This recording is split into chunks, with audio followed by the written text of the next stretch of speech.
네, 오늘은요, 다니엘서 서론을 읽어드리도록 하겠습니다. 지금 읽어드리는 내용은요, 제자원 출판사 성서 아카데미에서 출판된 그랜드 종합 주석, 다니엘서 주석에 해당되는 내용 중에 다니엘서 서론에 해당되는 내용입니다. 주석이라고 한다면 성경 각 절들 있잖아요. 성경 만약 예를 들면 다니엘서 1장 1절부터 2절, 3절, 4절 그렇게 있을 텐데 각 절에 대한 내용들까지 다 이제 해석을 할 때 성경을 이해할 때 도움이 될 수 있도록 줄을 달아놓은 이제 그런 책이라고 보면 됩니다. 성경을 이해할 때 되게 도움이 될 수 있어요. 개인적으로 구입하시고 싶은 분들은 구입하셔서 성경을 연구하거나 묵상할 때 참고 도서로 삼으셔도 괜찮을 것 같습니다. 시작하도록 할게요. 다니엘서 서론 1. 제목 히브리어 원전은 본서의 주인공이자 저자의 이름인 다니엘을 그대로 본서 제목으로 삼았다. 이에 따라 영어 성경들과 한글 개역 성경에서도 각각 데니얼과 다니엘을 제목으로 정하였다. 다니엘은 하나님은 나의 심판자이시다 라는 뜻을 가지고 있어 하나님께서 전 역사의 주관자로서 결국 당신이 택하신 자들의 구원으로 귀결되도록 전 역사를 통하여 열국의 흥망성쇠 및 그 궁극적 심판을 주도하실 것임을 보여주는 본서의 내용과도 잘 부합된다. 네, 이 저자와 기록 연대 다니엘서의 저자는 누구이며 기록 연대는 어떻게 될까요? 본서는 본서 자체의 내증 다니엘서 8장 1절 15절 그리고 다니엘서 9장 2절 20절 그리고 다니엘서 10장 2절 다니엘서 12장 11절 본서 자체의 내증 및 탈무드 등 유대 전승의 외증 등에 의해 BC, 기원 전이죠. BC 586년에서 539년 사이에 포로시대 및 그 전후에 실로 포로시대에 걸출한 신앙 영웅으로 활약하였던 다니엘의 저작이라는 견해가 정통적으로 인정되어져 왔다. 다니엘서의 저자는 다니엘 본인일 것이다 라고 전통적으로 되어져 왔다라고 이렇게 책에서 설명되어 있고요. 그러나 AD 3세기경 서기죠. 기원 후 AD 3세기경 철학자 폴피리가 처음으로 다니엘 저작서를 부인하였고 다시 17세기경 스피노자, 마인홀트, 스트라크, 아이히혼 등의 자유주의 신학 진영의 학자들이 본서의 통일성 및 다니엘 저작서를 부인하고 나섰다. 이들은 BC 2세기경 헬라 제국의 수리아 지역 통치자인 안티오쿠스 에피파네스의 대박해를 체험한 익명의 저자가 본서를 기록하였거나 아니면 각 단편 기록들이 오랜 전승을 거치면서 여러 사람에 의하여 개작된 것이 BC 2세기 이후 오늘날과 같은 형태로 종합 정착된 것이라고 주장하였다. 그리하여 소위 BC 6세기 중엽을 주장하는 초기 저작설과 BC 2세기 이후를 주장하는 후기 저작설이 팽팽히 맞서게 되었다. 후기 저작설을 주장하는 학자들은 그 논리적 근거로서 1.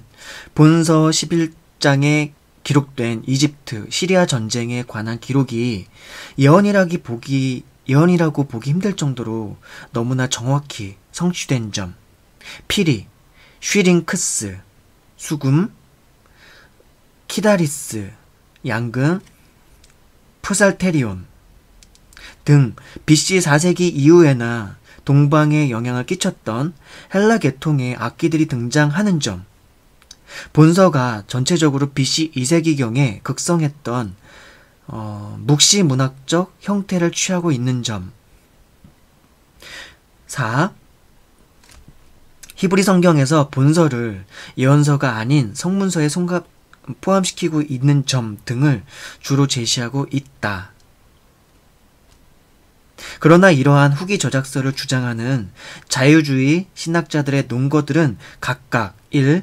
본서에 기록된 예언이 너무나 정확하게 성취되었다는 이유로 본서의 예언적 진정성을 부정하는 것은 결국 온갖 초자연적 기적과 예언으로 이루어져 있는 성경 전체의 진정성 역시 무조건 의심하는 것으로서 근거 없는 자유주의적 편견에 불과하다는 점.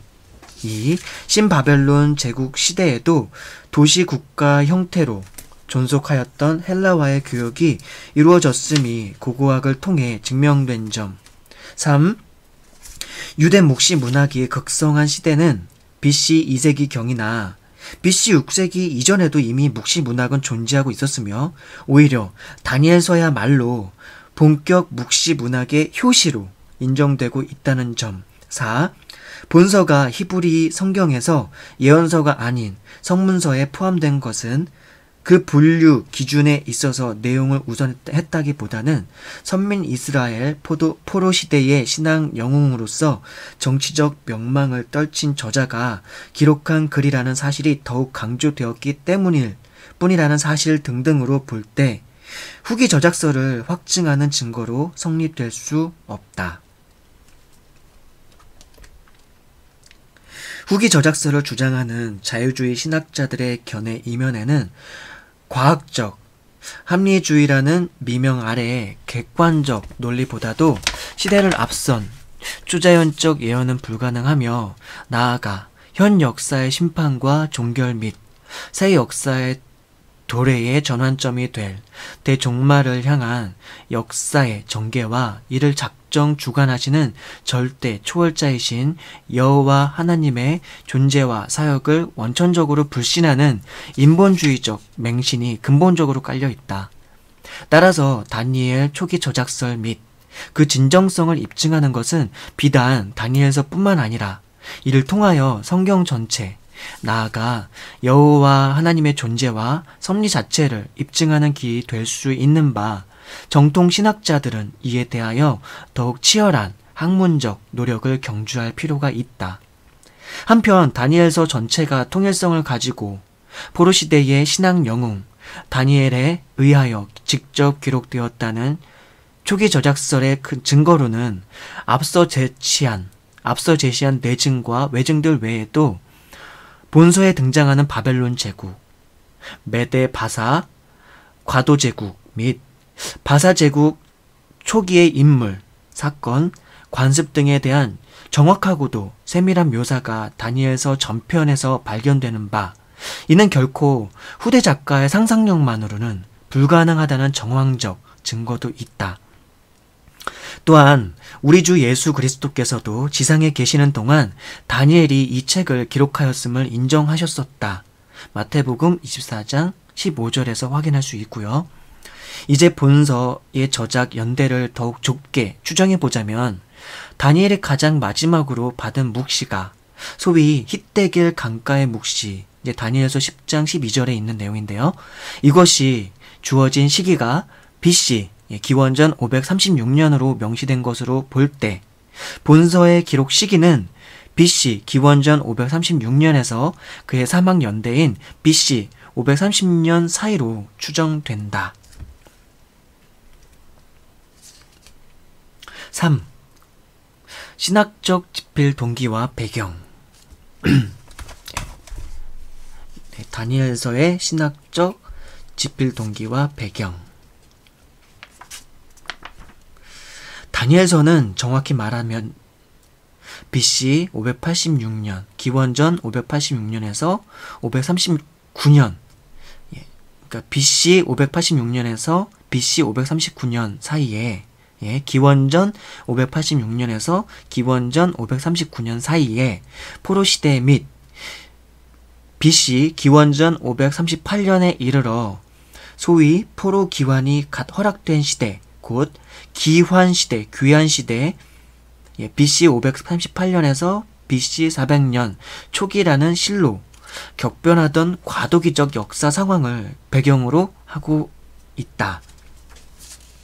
소위 바벨론 포수 초기에 선민 이스라엘은 절대 초월자요 유일하신 참 신으로 믿어오던 여호와의 성전이 위치했던 성도 예루살렘은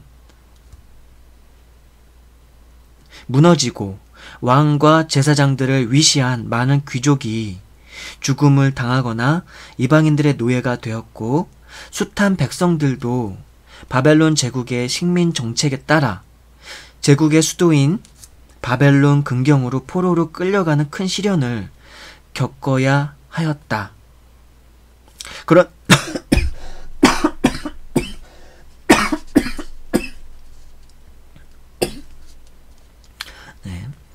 그러나 그 이후부터는 이처럼 곳곳에 흩어진 선민 이스라엘은 특별한 개인적 경우를 제외한다면 바벨론, 메데에서 바사, 과도제국 등으로 이어가며 제국의 체제와 지배자들은 변했으나 특별한 정치적 위협 없이 그런대로 살아갈 수 있었다.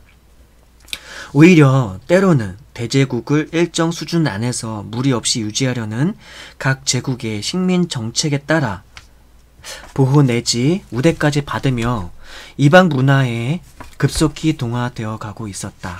그러면서 서서히 선민 이스라엘로서의 정체성을 상실해 가고 있었다. 그리하여 마침내 포로 귀환이 허락되었을 때에도 이것이 그 옛날 하나님이 숱한 선지자들을 통해 주신 회복 약속의 성취라는 감격은 극히 일부 사람에게만 국한되었고, 그저 우연한 정치적 환경 변화로 받아들이는 사람이 더욱 많은 형편이었다.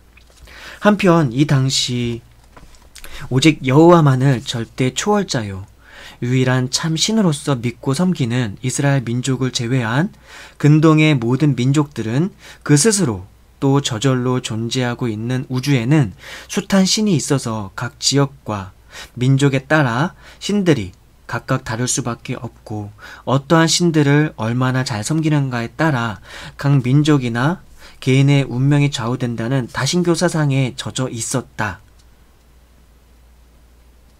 그리하여 이제 이처럼 미묘한 격변기에 처한 이스라엘 백성들은 다음 두 가지의 극단적 오류에 빠져들 위협이 있었다.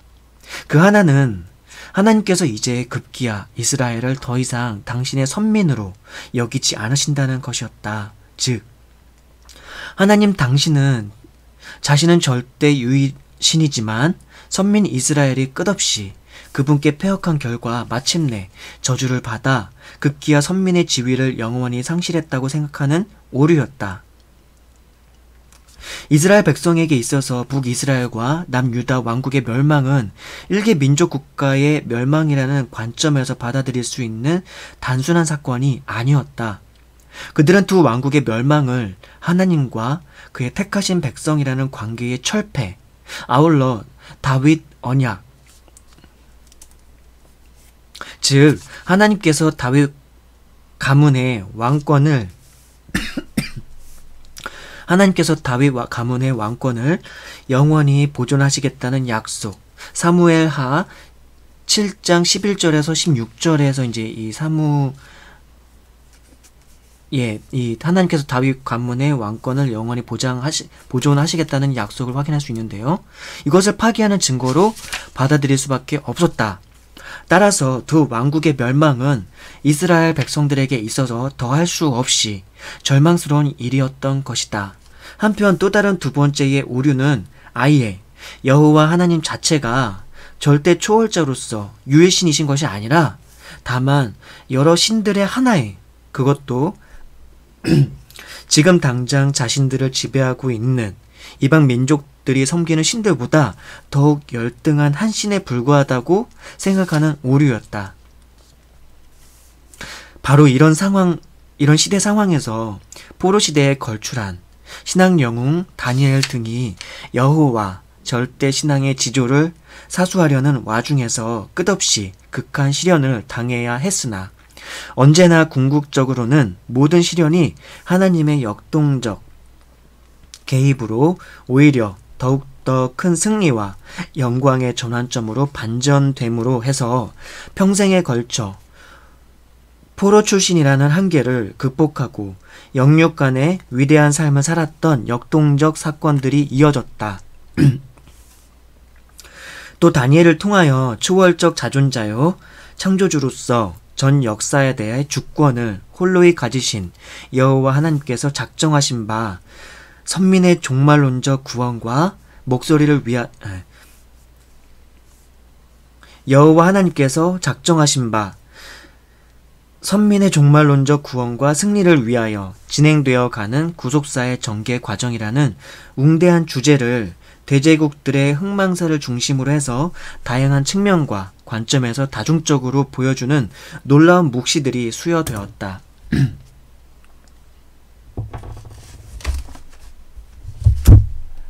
잠시만요. 물 좀 잠깐만 마실게요.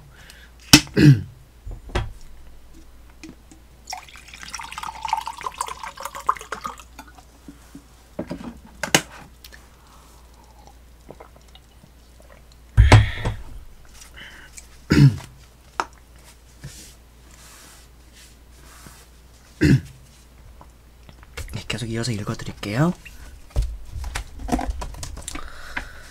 이들 곧 다니엘을 중심한 사건과 묵시들은 모두 다 앞서 말한 양대 오류 가능성을 극복할 수 있게 해주었다. 즉 선민 이스라엘이 그 국권을 상실하고 또 끝없이 포로나 속국 신세를 면치 못하고 있는 것은 여호와 하나님이 선민 이스라엘을 영원히 버리셨거나 아니면 여호와 하나님이 이방 신들보다 무능하셔서가 아님을 확인케 주었다. 그리고 이는 다만 끝없이 패역하였던 자신들을 향한 일시적 징계일 뿐이며 하나님은 곧 자신들을 회복하사 선민을 중심으로 완전한 종말론적 평화와 승리가 오는 그날까지 자신들은 물론 지금 당장 자신들을 지배하고 있는 대제국들의 역사까지 주관 섭리해 주실 것이라는 원대하고도 성숙한 역사 인식을 갖게 해주었다. 한편 이제 다니엘의 말년인 BC 538년에 이르러 바사제국 초대 황제 고레스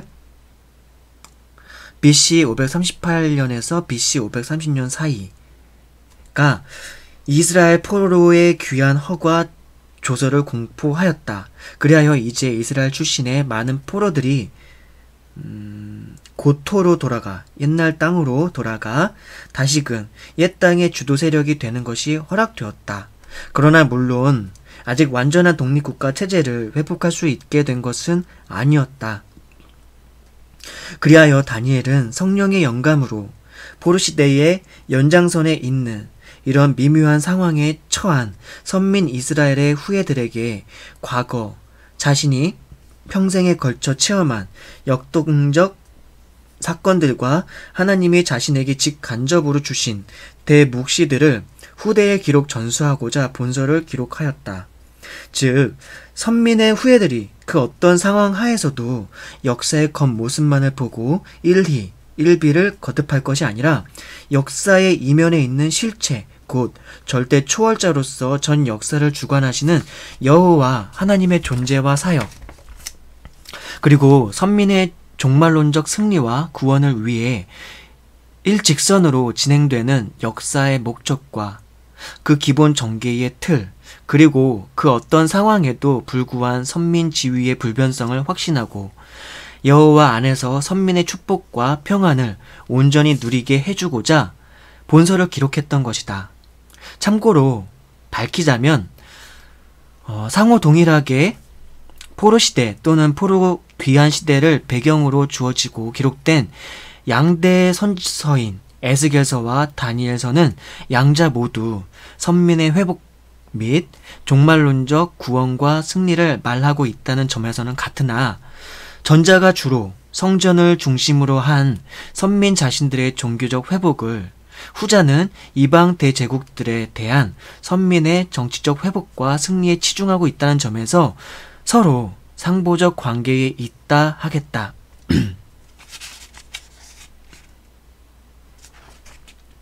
네, 일단 여기까지가 신학적 집필 동기와 배경에 대한 내용이었습니다. 네.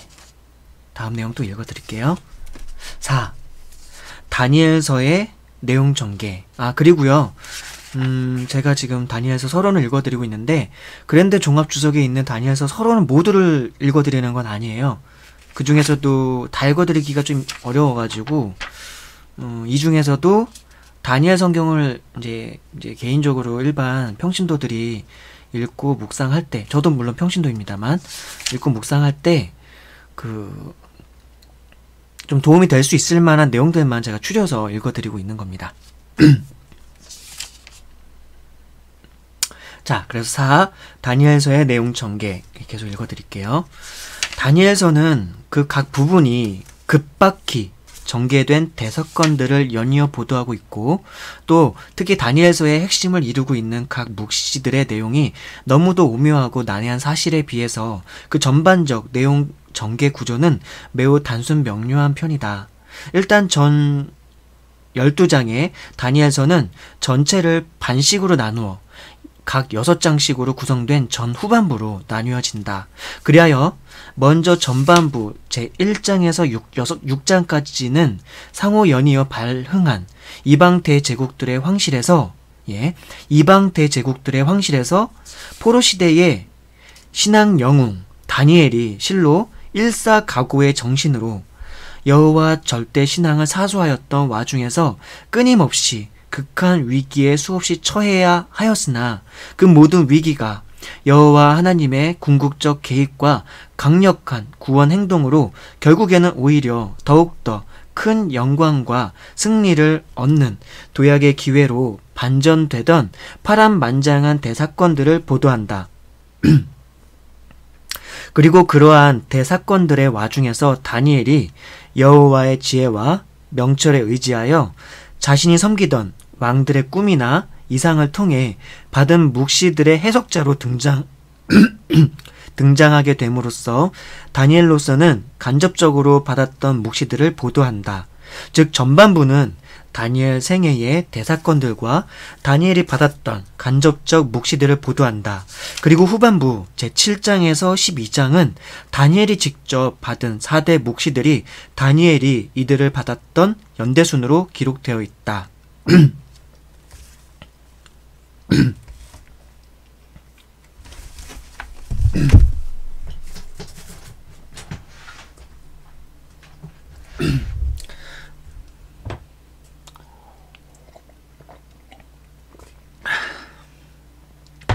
이제 이를 보다 상술하자면 다음과 같다. 다니엘서 내용 전개에 총 해당되는 내용들인데요. 일단 큰 줄거리부터 제가 잠깐만 큰 줄거리의 목차만 좀 읊어드리고 다시 상술해서 나오는 내용들을 읽어드리도록 할게요. 1. 다니엘 생애의 대사건과 간접적 묵시들 제1장에서 6장에 해당되는 내용이 다니엘 생애의 대사건과 간접적 묵시들이 있고요. 그래서 다니엘 성장 및 바사, 황실 진출 배경 요약이 1장의 내용들이고 그리고 느부갓네살의 금신상 꿈사건이 2장의 내용들이고 그리고 제3장의 내용은 다니엘의 새 친구의 풀무불 처형사건이 3장의 내용들이고 제4장의 내용은 한 큰 나무의 꿈사건과 관련한 느부갓네살의 조서 내용이 4장의 내용들입니다. 그리고 제5장의 내용은 벨사살의 성전 기명 모독 사건이고요. 제6장 내용이 다니엘의 사자굴 처형사건의 내용입니다. 그리고 제7장에서 제12장까지 해당되는 내용은 다니엘이 직접 받은 4대 묵시들에 대한 내용을 다루고 있고요.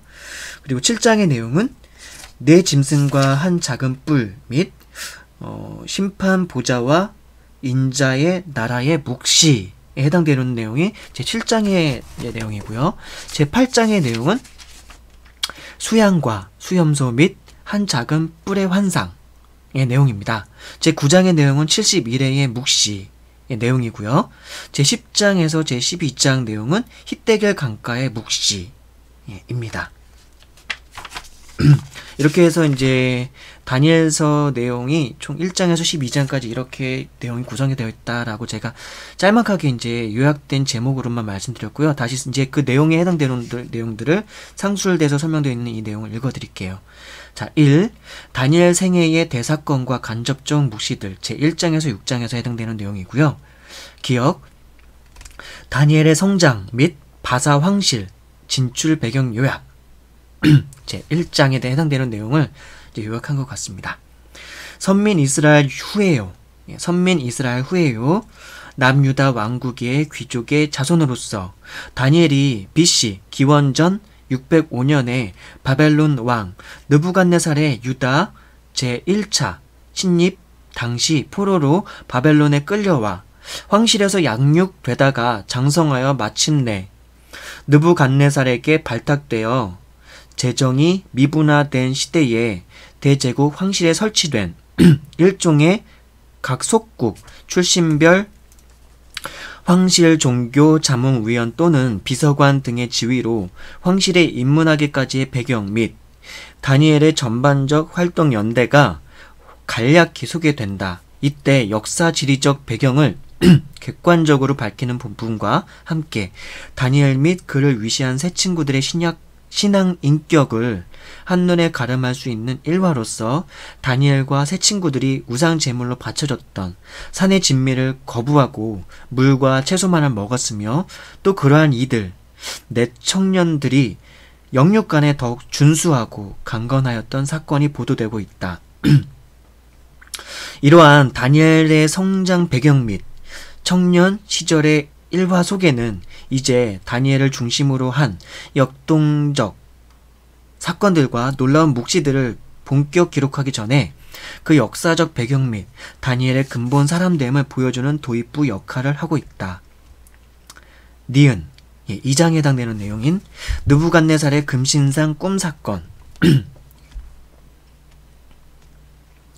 목하 천하를 제패하고 있던 대제국의 집권자인 느부갓네살 기원전 BC 604년에서 기원전 562년 사이에 느부갓네살이 꾸고 나서 큰 번민에 휩싸였음은 물론 꿈을 꾸고 나서 큰 번민에 휩싸였음은 물론 제국 내에 그 어떤 지혜자도 풀 수 없었던 한 기이한 꿈 곧 각 부위별로 재료가 다른 한 큰 신상의 꿈을 마침내 하나님의 사람 다니엘이 여호와의 지혜로서 이를 해석하여 이 꿈은 곧 전 역사의 주관자이신 하나님이 정하신 바 대제국을 중심한 세계사의 전개 과정에 대한 묵시였음을 밝혔던 사건 일체가 전개된다.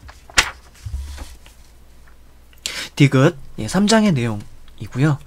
다니엘의 세 친구의 풀무불 처형 사건. 다니엘의 세 친구의 풀무불 처형 사건. 바로 앞에서 한 큰 신상의 묵시를 받았으면서도 아직껏 여호와의 절대 주권을 깨닫지 못한 느부갓네살 왕과 그의 부하들에 의하여 다니엘의 세 친구가 다신교의 오류에 젖은 제국주의자들의 그 어떤 위협에도 불구하고 여호와 절대 신앙을 사수하다가 마침내 쇠를 녹이는 풀무불에 던져졌으나 하나님의 극적 개입으로 이적적으로 구출된 반면 느부갓네살 이하 모든 이방인들은 여호와의 존재와 그 권능 앞에 굴복할 수밖에 없었던 통쾌한 사건이 제시된다.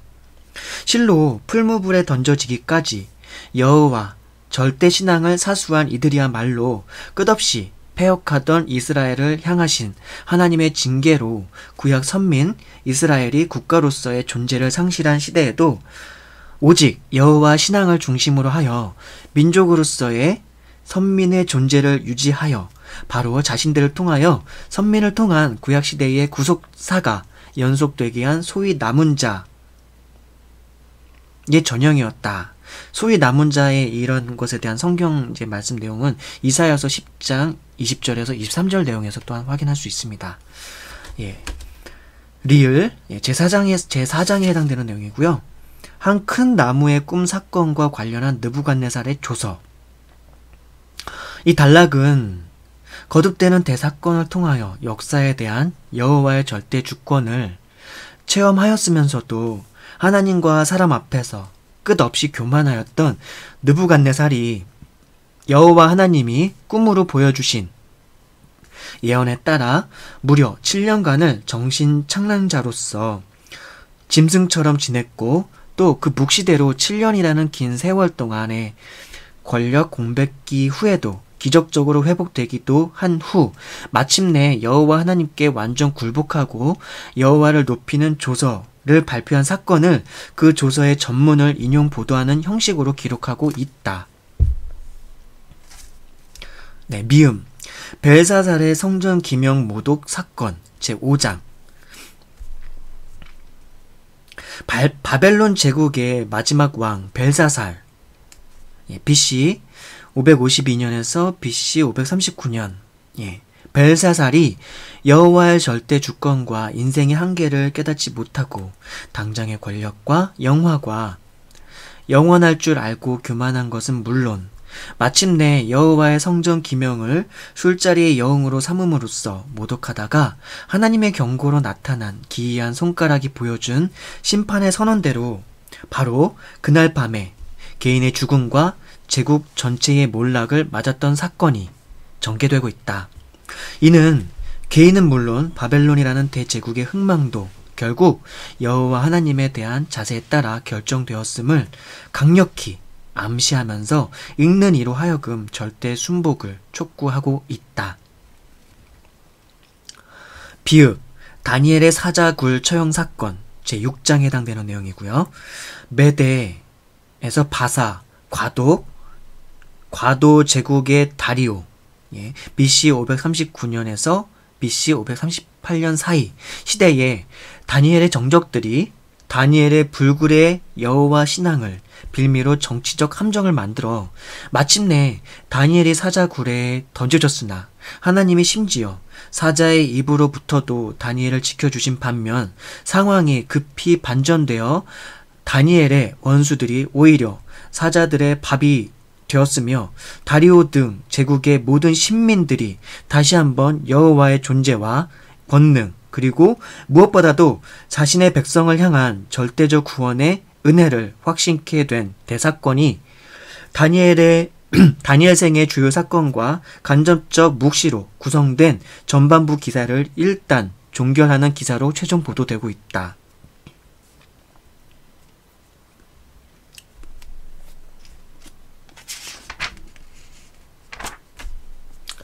네. 여기까지가 1장에서 6장, 다니엘서 1장에서 6장에 해당되는 내용 전개에 대한 내용이었고요. 자, 이제 다니엘이 직접 받은 4대 묵시들, 그래서 제7장에서 12장에 해당되는 내용 전개에 대해서 제가 또한 읽어드리도록 하겠습니다. 다니엘이 직접 받았던 묵시들을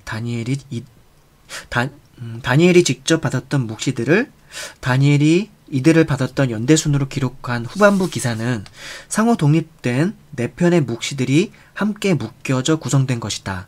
그러나 물론 이 4편의 묵시들은 그 핵심 주제에 있어서는 모두가 다니엘의 때로부터 마침내 죄와 질고로 오염된 현 역사가 심판 종결되고 선민을 구심점으로 하여 세계 만백성이 메시아가 세우실 새 나라에 들어가 영광 구원과 복락을 누릴 때 곧 대종말에 이르기까지의 전 역사의 전개 과정이라는 동일한 주제를 각각 다양한 관점과 양식으로 다중적으로 제시한다는 유기적 일관성을 갖고 있다. 문장이 조금 어렵죠?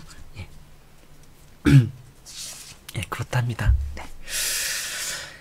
기억 제7장에 해당되는 내용이고요. 네 짐승과 한 작은 뿔 및 심판 보좌와 인자의 나라의 묵시 해당되는 내용이고요. 사자, 곰, 표범, 그리고 형언할 수 없는 극히 기이하고 강한 4번째 짐승, 그리고 그 짐승의 10뿔과 그 10뿔 사이에서 난 한 특이한 뿔이라는 특이한 상징물을 통하여 바벨론 제국에서 로마 제국 그리고 신약 시대의 각 나라와 마침내 대종말 직전에 등장하여 대환란을 주도할 적 그리스도까지 예언된다. 그리고 이어서 타는 불꽃으로 구성된 여호와의 심판의 보좌와 영원한 새 나라의 왕권을 부여받는 인자의 묵시가 제시된다. 그리고 끝으로 여호와의 천사가 이 묵시의 내용을 해석해 준 기사로서 본 후반부 제1묵시가 종료된다. 이 후반부 제1묵시는 최후 대심판 및 메시아의 나라의 도래까지도 제시함으로써 제2의 느부갓네살의 한 큰 신상의 묵시와 아울러 전 역사의 전개 과정을 가장 포괄적으로 다루고 있을 뿐만 아니라 대심판과 인자의 나라의 도래라는 구약적 종말론을 가장 뚜렷이 제시하고 있는 묵시이기도 하다. 니은 수양과 수염소 및 작은 뿔의 환상 제8장. 이 예언이 주어진 바벨론 마지막 왕 벨사살 3년 당시의 시점에서 볼 때 바벨론을 멸망시키고 등장할 메대에서 바사 및 바사 제국을 상징하는 수양, 그 이후 다시금 바사 제국을 넘어뜨리고 등장한 알렉산더 대제, BC 356년에서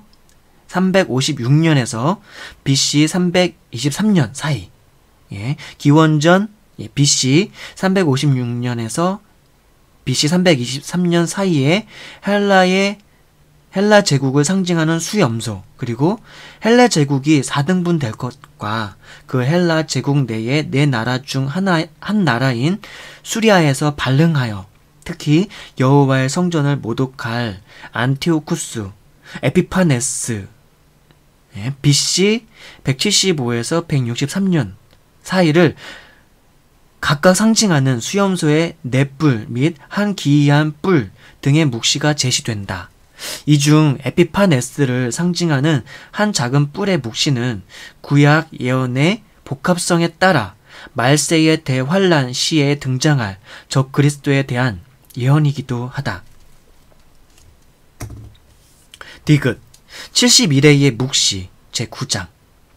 메대에서 바사 과도 제국의 다리오 원년인 BC 539년, 기원전 539년 다니엘이 전 민족을 위한 중보 회개 기도를 올린 내용과 그러한 중보 기도 중에 받은 소위 71회의 예언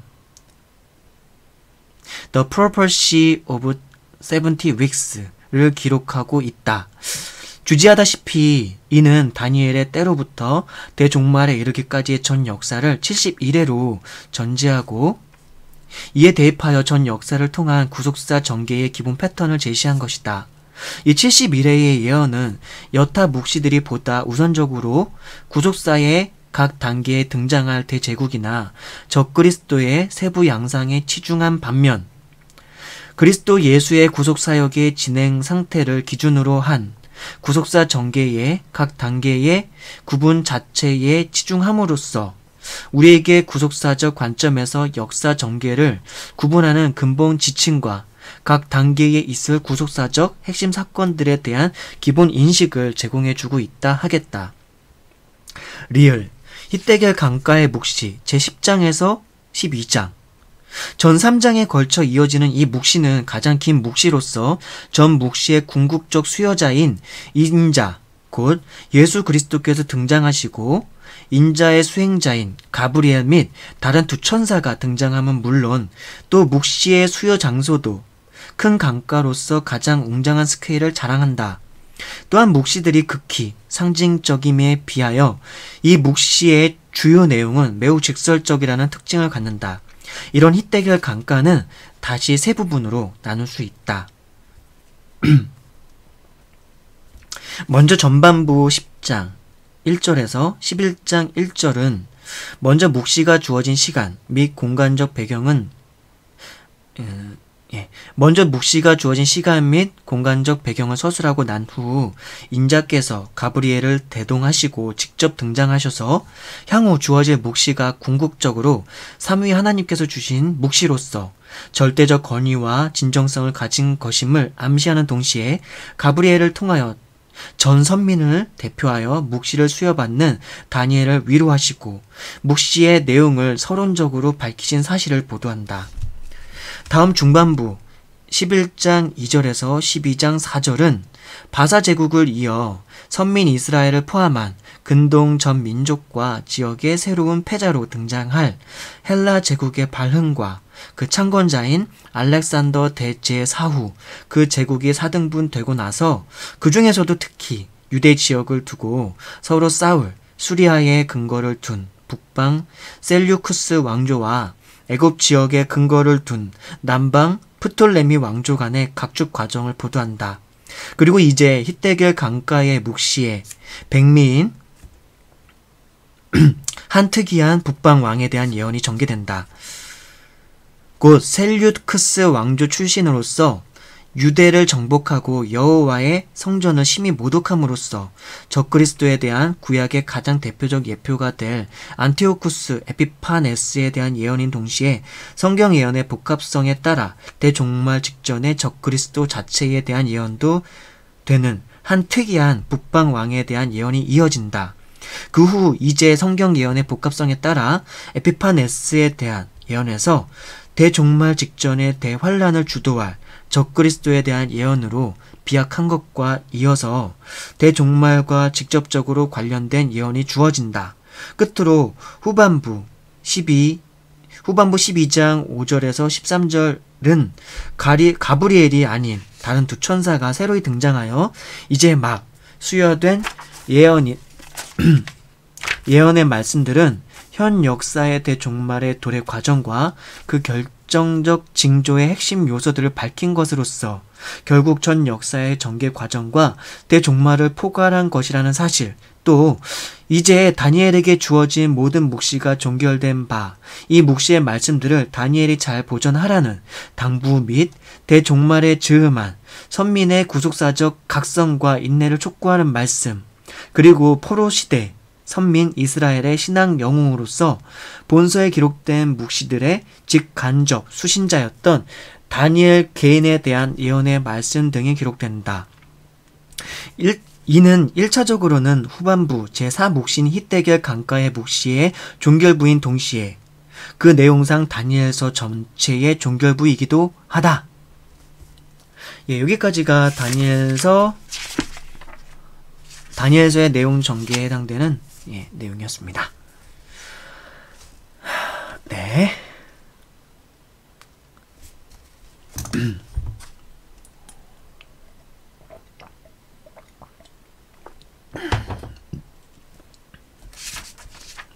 오, 다니엘서의 주제들. 다니엘서는 포로 시대에 걸출한 신앙 영웅, 다니엘의 그 위대한 생애의 주요 사건과 다니엘이 평생에 걸쳐 직간접으로 받은 대묵시들을 기록한 책이다. 좀 더 상술하자면 끝없이 패역하는 구약 선민 이스라엘을 향한 하나님의 징계로 야기된 포로 시대, BC 기원전 586년에서 BC 539년을 전후하여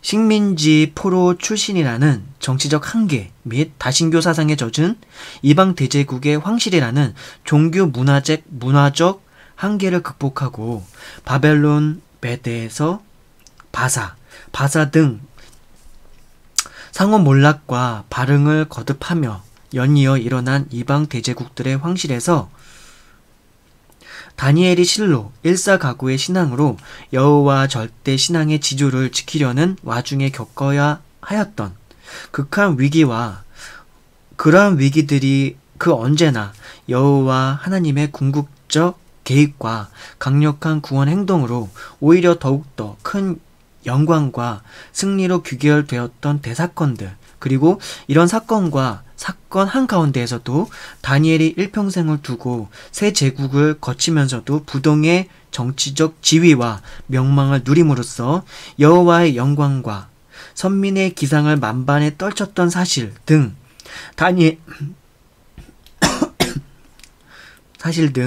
다니엘의 파란만장한 생애의 역동적 사건들이 제시된다. 그리고 이런 대사건들의 와중에서 다니엘이 직간접으로 받은 바 다니엘의 시대로부터 마침내 죄와 질고로 오염되어 하나님의 백성을 위한 완전한 구원의 장이 결코 될 수 없는 현 세상이 완전히 심판 종결되고 마침내 선민을 구심점으로 하여 세계 만민이 구원과 복락을 누릴 새 장으로서의 메시아의 나라가 도래할 때 곧 대종말에 이르기까지의 종말론적 역사, 전개 과정을 주로 대제국의 흥망사를 중심으로 하여 각각 다양한 관점과 양식으로 거듭하여 다중적으로 보여주는 묵시들을 보도하고 있다. 그러면 이제 이러한 다니엘의 특히 강력히 반영된 주제들을 보다 세부적으로 정리하면 다음과 같다. 첫 번째, 역사의 이면에는 절대 초월자요, 창조자로서 전 역사에 대한 주권을 가지시고 이를 홀로 경륜하시는 여호와 하나님이 존재하신다. 두 번째, 역사에는 하나님의 작정이 있으며 하나님의 경륜대로 진행이 된다. 따라서 역사는 우연한 사건의 연속이 아니라 죄로 오염된 현 세상의 심판과 종결, 그리고 이를 계기로 택한 자들이 영생과 복락을 누릴 영원한 새 나라가 도래될 결정적 시기, 곧 대종말을 향하여 하나님이 작정하신 경륜대로 한치의 오차도 없이 전개되어 나간다. 즉, 역사는 곧 구속사이다. 세 번째, 여호와 신앙은 그 언제나 완전한 승리와 영원한 영광을 보장한다. 다니엘과 그의 신앙 동지들이 여호와 신앙으로 위기에 처해야 했으나 그 모든 위기가 언제나 여호와의 최종 계획과 강력한 구원 행동으로 더욱더 큰 승리와 영광을 얻는 도약의 기회로 반전된 사실은 여호와 신앙을 가진 자들은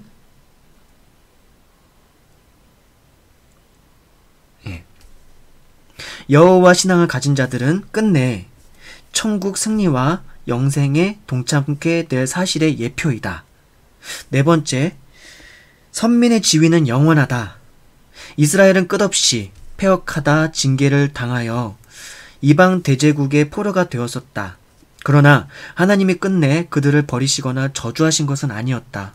하나님은 이미 포로 시대 이전에도 포로 귀환의 약속을 일방적으로 주시며 회개를 촉구해 오셨으며 본서 다니엘이 보여주듯이 포로 생활 중에도 극히 소수나마 여호와 신앙을 간직한 소위 남은 자들을 통하여 강력한 구원 행동을 계속해 주셨다.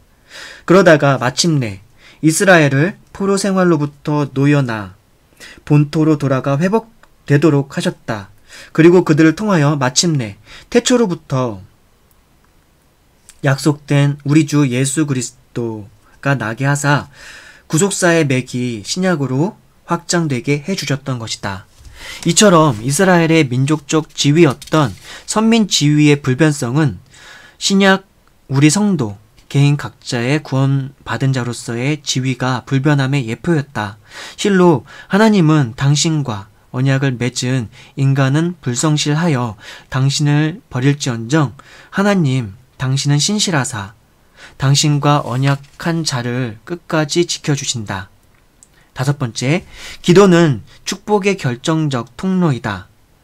포로 시대에 그것도 당장 세계를 제패하고 있다는 자긍심에 젖어 다신교 사상의 오류를 오히려 절대 진리로 착각하고 있던 자들의 최고 권부인 대제국의 황실 한가운데서조차도 여호와 절대 신앙을 사수함으로써 때로 일시적 시련을 당했으나 궁극적으로는 여호와의 영광을 떨쳤음은 물론 그 자신도 최고의 영예와 지위를 누린 다니엘 등은 무엇보다도 먼저 기도의 사람이었다. 다니엘은 때로는 죽음의 위협도 불사한, 또 때로는 전 민족을 위한 애끓는 기도 중에 궁극적 승리를 얻었고 또한 세계사 전개에 대한 놀라운 묵시들을 받았었다. 실로 기도는 그 어떤 상황도 초극한 축복의 가장 결정적 통로이다. 6번째, 신앙은 세속적 고난을 야기하나 성도는 종말론적 구원과 승리를 대망하며 인내하여야 한다. 실로 사단과 그의 악령들의 사주로 오염된 세상에서는 여호와 신앙을 갖는다는 것 자체가 필연적으로 모든 고난의 원인일 때가 많다. 더욱이 대종말 직전에 사단과 악령들의 최후의 발악으로 야기될 대환란은 거듭 경고되고 있는 성경의 주요 예언이기도 하다. 이럴 때 성도는 사단이 주는 고난은 일시적이나 하나님이 주실 천국 구원과 승리는 영원할 것을 깨달아 끝까지 인내하여야 한다. 본서에 나타난 바 주위의 모든 이방인들과 황제, 심지어 자신의 동족들의 대부분이 우상 숭배와 이방 문화에 동화되어 갈 때에도 일사각오의 신념으로 여호와 신앙을 사수하여 궁극적으로는 영광과 승리의 삶을 살았던 다니엘 등의 역동적 삶은 이 교훈을 생생히 전해준다. 이러한 고난과 인내라는 주제는 훗날 신약 사도들도 거듭하여 간곡히 지적하고 있다. 이 내용은요, 베드로전서 4장 12절에서 14절의 내용에서 확인할 수 있고요. 또한 요한계시록 2장 10절에서도 확인할 수 있습니다. 여기까지가 다니엘서의 주제들의 내용이었고요. 6. 다니엘서에 나타난 그리스도.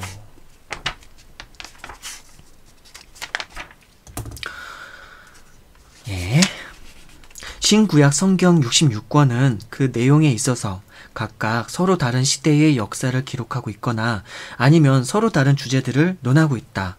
그리고 그 다루는 범위는 매우 광범위하고 심오하다. 또한 그 문학적 양식도 법전, 역사서, 예언집, 시가서, 격언집, 서신서, 묵시서 등으로 매우 다양하다. 성경은 이처럼 그 내용과 형식에 있어서 실로 다양하다. 그러나 그 근본 주제나 목적은 모두 다 전 역사를 통해 진행되는 우리 주 예수 그리스도의 구원 사역을 통한 우리 죄인의 구원으로 동일하다. 그러므로 종합하면 성경은 예수의 구속 사역으로 인한 성도의 구원이라는 한 동일 주제의 여러 측면과 그 전개의 역사를 다양하게 보여주는 책이다. 그리하여 우리는 성경이 동시에 갖고 있는 이 같은 통일성과 다양성 때문에 성경 각 부분을 대할 때 그것을 그 자체로서는 물론 성경 전체의 일부로서도 필히 고찰하게 되는 것이다.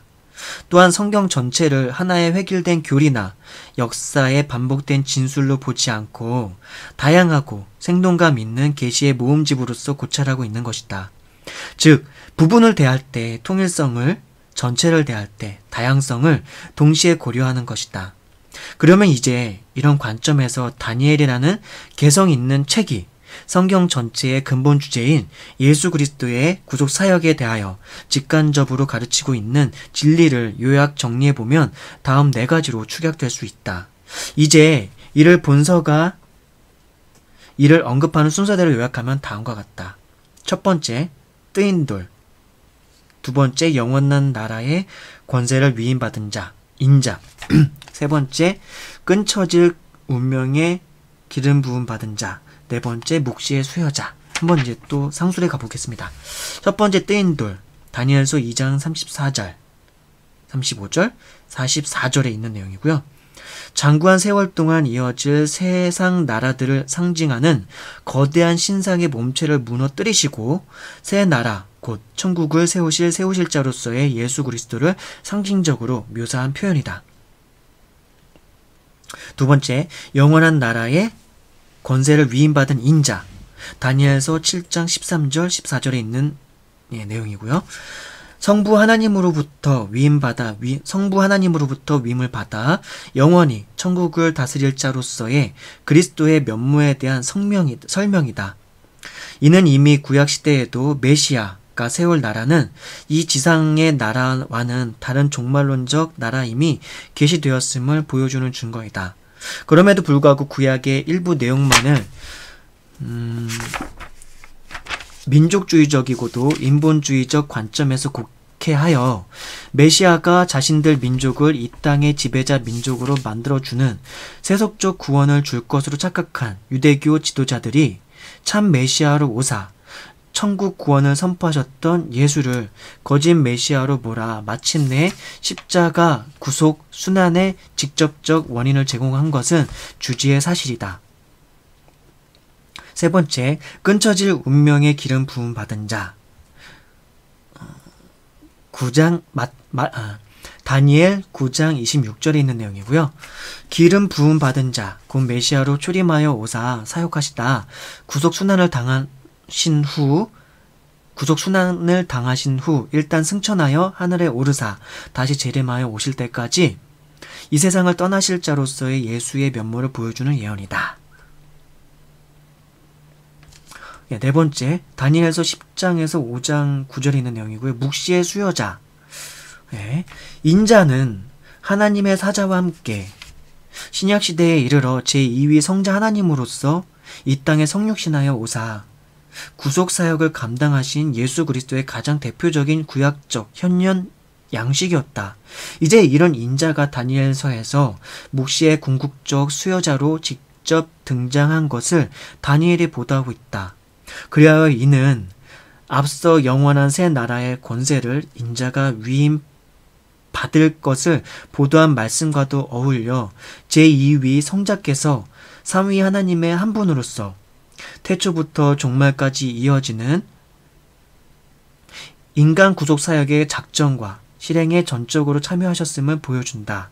그리하여 전지전능하신 3위 하나님의 한 분으로서 성자께서 주도하시는 구속사역은 절대 성취될 것임을 강력히 시사해 준다. 네. 그리고 이제 마지막으로요. 다니엘서 7번째 7. 다니엘서의 특징에 대해서 이제 마지막으로 알아보고 마치도록 하겠습니다. 다니엘서의 특징 1.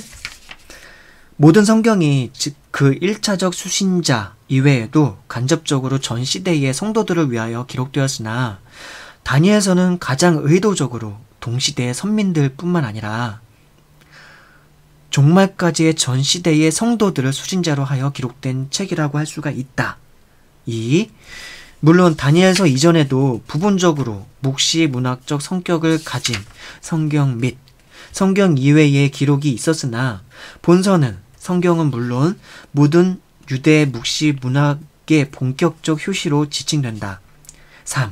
신약에 비하여 예수 그리스도를 통한 구속 구원에 대한 정계시가 완비되지 못했던 구약적 시대 배경을 반영하면서도 현 역사의 심판 종결과 새천국의 도래라는 성경 종말론의 핵심 패턴이 명료히 제시되어 성경 종말론의 필수 요소를 구비하고 있다. 한편 신약에서 종말론을 집중적으로 보여주는 대표적 책인 계시록이 주로 대종말론, 요한계시록이 주로 대종말 전후 사건에 치중한 반면 다니엘서는 대종말 자체보다는 대종말을 향한 역사 전개 과정 전체를 포괄적으로 강조하고 있다.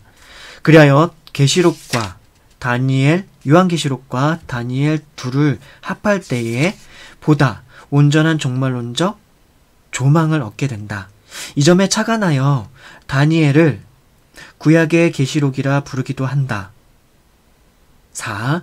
다니엘서는 정확히는 BC 기원전 586년에서 539년에 이르는 포로시대 직전인 BC 기원전 605년에서 포로시대 직후인 BC 기원전 536년을 그 시간적 배경으로 하고 있다. 그러나 역시 그 주요 배경은 포로시대인 바 다니엘서는 예레미야, 에가, 오바댜, 에스겔과 함께 포로시대에 쓰여진 네 예언서 중 하나로 간주한다. 5. 본서는 히브리 성경에서는 그 저자의 주안점을 두어 성문서로 70인역 이후 성경에서는 그 내용의 주안을 두어 예언서로 각각 분류되었다.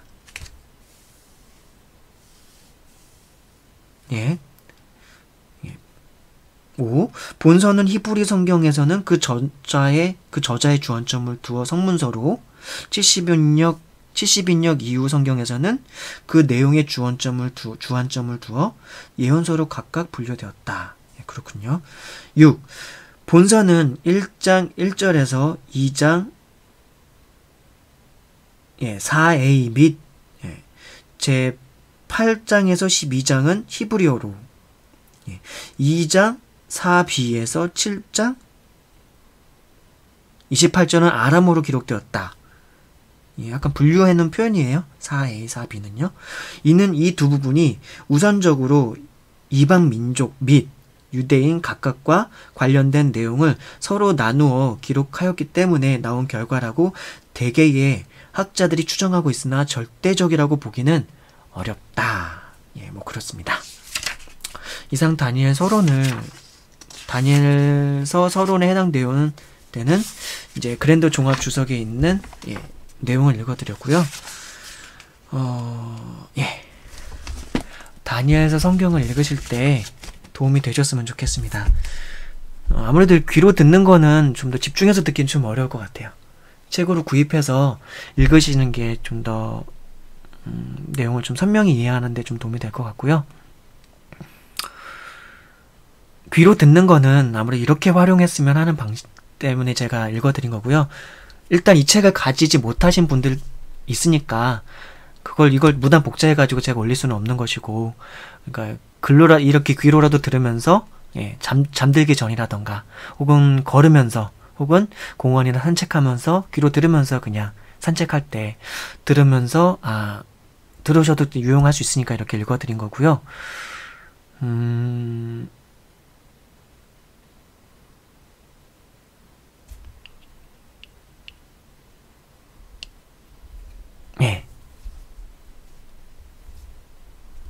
그래요.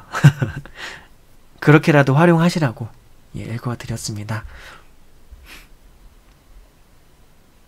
아무쪼록 다니엘서 성경을 잘 묵상하시면서 이 다니엘 신앙 위인이죠. 하나님을 신실하게 사랑했고 믿었고 그 믿음을 쫓아 살았던 우리의 신앙의 선조, 신앙의 선배님인 이 다니엘의 어떤 이 모범적인 삶을 따라서 우리도 다니엘처럼 이 21세기의 현대를 살아가고 있는 그리스도인으로서 우리가 가진 하나님께 대한, 우리 예수 그리스도께 대한 신앙을 정말 잘 지키고 하나님을 사랑하는 마음으로서 어떻게 하면 지혜롭게, 현명하게, 그리고 예수님께서 가르쳐 주셨던 그 복음의 내용들을 잘 전하면서, 그리고 또한 그리스도께서 가르쳐 주셨던 그리스도의 삶의 내용들을 잘 실천하면서 살 수 있을지를 늘 고민하면서 실천해 나가는 우리가 되었으면 좋겠습니다. 모두들 행복하시고요. 늘 건강하시고 늘 주님과 동행하는 여러분과 제가 되었으면 좋겠습니다. 이상 마칠게요. 다음에 또 뵙겠습니다. 다음에는 제가 호세아서 성경을 낭독해 드릴 거고요. 올려 드릴 거고, 그리고 호세아서 서론에 해당되는 내용을 또한 올려 드릴게요. 샬롬.